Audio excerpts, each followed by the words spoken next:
उनके यहाँ एक बच्ची है जिसका नाम है गुड़िया। उसका प्रश्न था, महाराज जी मैं अगर चाहूं तो शिव जी की परिक्रमा खा करके कर सकती हूं। एक बार तो मुझे बहुत जोर से हंसी आया महाराज। फिर मैं उस बिटिया को समझाया, देखो ऐसा शास्त्रों में लिखा गया है कि निराहारो यथाहारो तन मनस्कौ समाहितौ। भगवान की पूजा आप खा करके करो या बिना खाए करो, उससे भगवान को क्या मतलब है। भगवान तो यह कहते हैं कि हे भक्त तुम मुझे अपने हृदय में बसा लो, मेरा पूजा हो गया। हमारे कन्हैया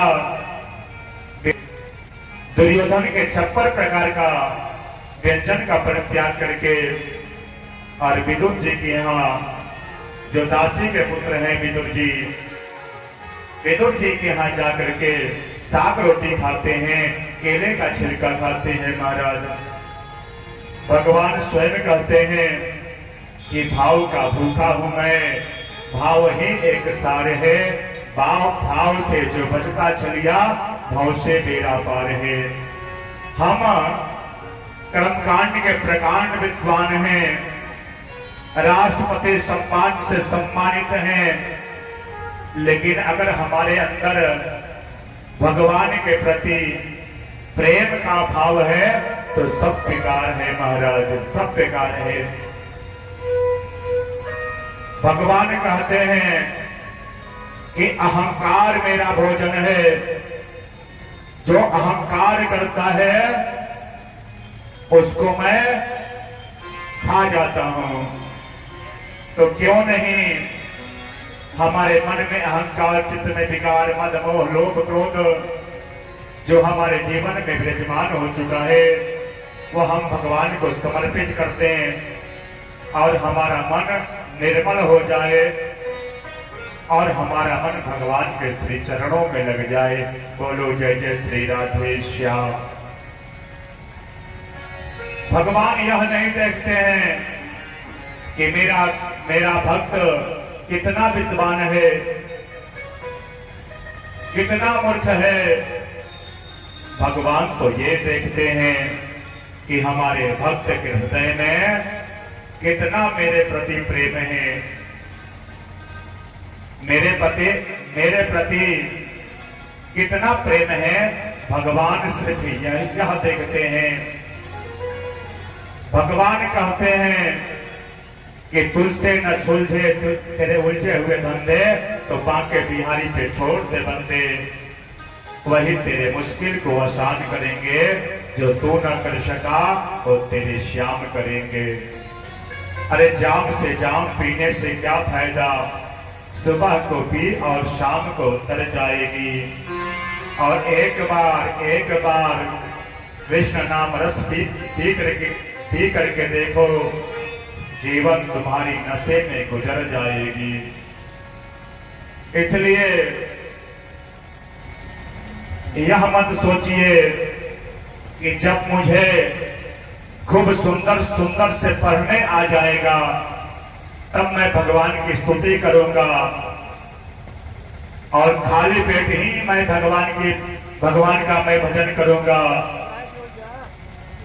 मैं आपको बताया भी था, सुखदेव जी से राजा परीक्षित का प्रथम प्रश्न है कि जल्दी मरने वाले व्यक्ति को क्या करना चाहिए। सुखदेव जी कहते हैं, राजन सतयुग में एक व्यक्ति का उम्र 1 लाख वर्ष हुआ करता था। त्रेता में एक व्यक्ति की आयु 10,000 वर्ष हो गई। द्वापर में एक व्यक्ति की आयु 1,000 वर्ष हो गई और कलयुग में एक व्यक्ति की आयु 120 वर्ष हो गई महाराज। विंशोत्तरी महादशा के अनुसार। लेकिन अगर कोई 80 वर्ष का व्यक्ति मिल जाए आपको तो समझिए कि यह बहुत भाग्यशाली है। इतना कम समय है महाराज हमारे पास में। अगर हम 80 वर्ष भी मान लेते हैं तो 40 वर्ष हमारा सोने में चला जाता है। 40 वर्ष बचता है तो इसमें कई प्रकार के काम होते हैं महाराज। अगर हम यह सोचेंगे कि जब हम सब तरह से ठीक हो जाएंगे, भगवान की भक्ति करेंगे, तो असंभव है। जीवन में कुछ ना कुछ दुख तकलीफ लगा रहता है।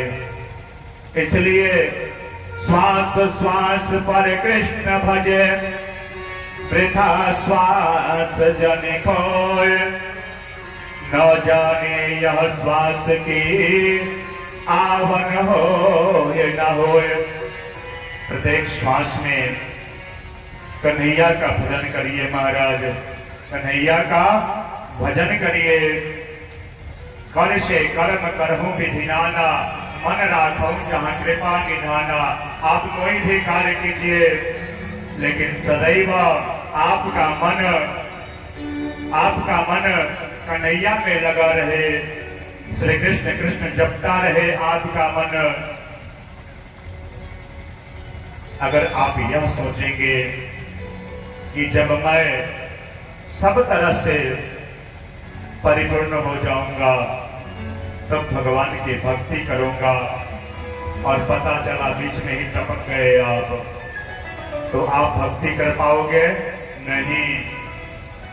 जो व्यक्ति अपने जवानी में भक्ति कर लेता है उसी का बुढ़ापा सुख से व्यतीत होता है। इसलिए बुढ़ापा की अवसर का इंतजार मत करो। अरे बुढ़ापा किसने देखा है? भक्ति करना है तो जवानी में कर लो, और एक काम और कर लो, अपने गुरु में, अपने जीवन में एक अच्छे संत को, एक पहुंचे हुए गुरु को अपने जीवन में गुरु बना लो, उससे गुरुमंत्र ले लो, ताकि आपका जीवन का जो समुचित जो फल है वह मिल जाए। यह जो मानव जो तन हमें प्राप्त हुआ है यह सफल हो जाए। संतों का संग करो महाराज, शराबी कबाबियों का संगत मत करो। कहा गया है कि संगत से गुण होता है, संगत से गुण जाए। अगर आप शराबी कबाबियों का संगत करोगे, जुआरियों का संगत करोगे, वैसा ही आप भी बन जाओगे। अगर आप संतों का संगत करोगे महाराज तो आप भी संत बन जाओगे। यादृशे भक्षते अन्नम तादृशे जायते प्रजा। हम जैसा अन्न खाते हैं उसी प्रकार से हमारी बुद्धि हो जाती है। दीपक जो है अंधेरा खाता है, इसलिए वह कलिका छोड़ता है। जैसा हम संगत करेंगे वैसा ही रंगत हमारे जीवन में पड़ जाएगा महाराज। इसलिए आप संतों का संगत करो, और संत जो होते हैं ना वह भव सागर से पार उतारने की नौका होते हैं। संतन के संग लाग रे तेरी अच्छी बनेगी। संतन के संग लाग रे तेरी अच्छी बनेगी। संतन के संग लाग रे तेरी अच्छी बनेगी। अच्छी बनेगी तेरे किस्मत जगेगी। अच्छी तेरी किस्मत सजेगी। जाग सके तो जाग रे तेरी अच्छी बनेगी। जाग सके तो जाग रे तेरी अच्छी बनेगी। संतन के संग लाग रे तेरी अच्छी बनेगी। संतन के संग लाग रे तेरी अच्छी बनेगी। किसकी बन गई? ध्रुव जी की बन गई, प्रहलाद जी की बन गई। ध्रुव जी की बन गई, प्रहलाद जी की बन गई। ध्रुव जी की बन गई, प्रहलाद जी की बन गई। ध्रुव जी की बन गई, प्रहलाद जी की बन गई। हरि कीर्तन में लाग रे तेरी अच्छी बनेगी। हरि कीर्तन में लाग रे तेरी अच्छी बनेगी। संतन के संग लाग रे तेरी अच्छी बनेगी। संतन के संग लाग रे तेरी अच्छी बनेगी। काका से तोहे हंस बनावे। काका से तोहे हंस बनावे। काका से तोहे हंस बनावे। काका से तोहे हंस बनावे। मिट जाए दिल के दाग रे तेरी अच्छी बनेगी। मिट जाए उनके दाग रे तेरी अच्छी बनेगी। संतन के संग लाग रे तेरी अच्छी बनेगी। संतन के संग लाग रे तेरी अच्छी बनेगी। संतन के संग लाग रे तेरी अच्छी बनेगी। संतन के संग लाग रे तेरी अच्छी बनेगी।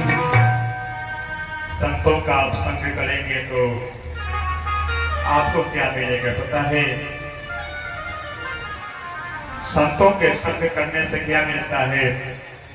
प्रत्येक व्यक्ति अपना अपना बेनिफिट सोचता है कि यह मैं कार्य करूंगा तो इससे मुझे क्या लाभ मिलेगा।